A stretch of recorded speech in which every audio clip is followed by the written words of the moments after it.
ఏలూరు జిల్లా మండల పరిధిలో గల పి రాజవరం గ్రామ సభలో ఇది మంచి ప్రభుత్వం అనే కార్యక్రమాన్ని ఎమ్మెల్యే చిరి బాలరాజు, కన్వీనర్ బోరగం శ్రీనివాస్ ప్రారంభించారు. కూటమి ప్రభుత్వంతోనే సమస్త అభివృద్ధి సాధ్యమని వారు కొనియాడారు. అభివృద్ధికి రెక్కలు తొడిగి మొదటి 100 రోజుల్లోనే కూటమి ప్రభుత్వం దూసుకెళ్తోందన్నారు. ఈ కార్యక్రమంలో రాజవరం పంచాయతీకి సంబంధించి ప్రజల నుండి వినతులను ఎమ్మెల్యే స్వీకరించారు. ఈ కార్యక్రమంలో కూటమి మండల అధ్యక్షులు, స్థానిక నాయకులు, కార్యకర్తలు, ప్రజలు పాల్గొన్నారు. కొన్ని మాత్రమే ఇంకా ఎన్నెన్నో అంశాలు ఇంటికి వచ్చాం మేము. ఒకసారి కాంప్లైంట్ పంపించాం.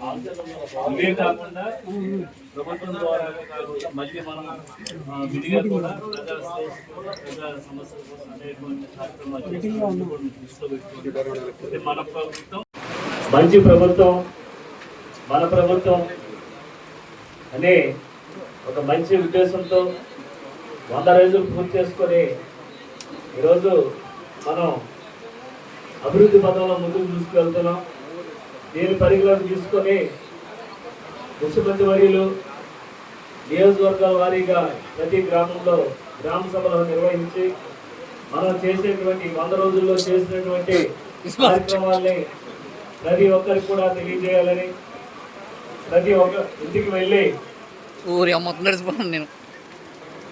ల్యాండ్కి సంబంధించి ఏదైతే లబ్ధిదారులకు ఇవ్వాల్సినటువంటి ల్యాండ్స్ అనేక సమస్యలు ఉన్నటువంటి ల్యాండ్స్ని ఇవ్వడం జరిగింది. దాన్ని రద్దు చేస్తూ మీ గ్రామంలో అలాంటివి ఏమైనా ఉంటే మళ్ళీ కొత్తగా ఇళ్ళకి సంబంధించి కొత్త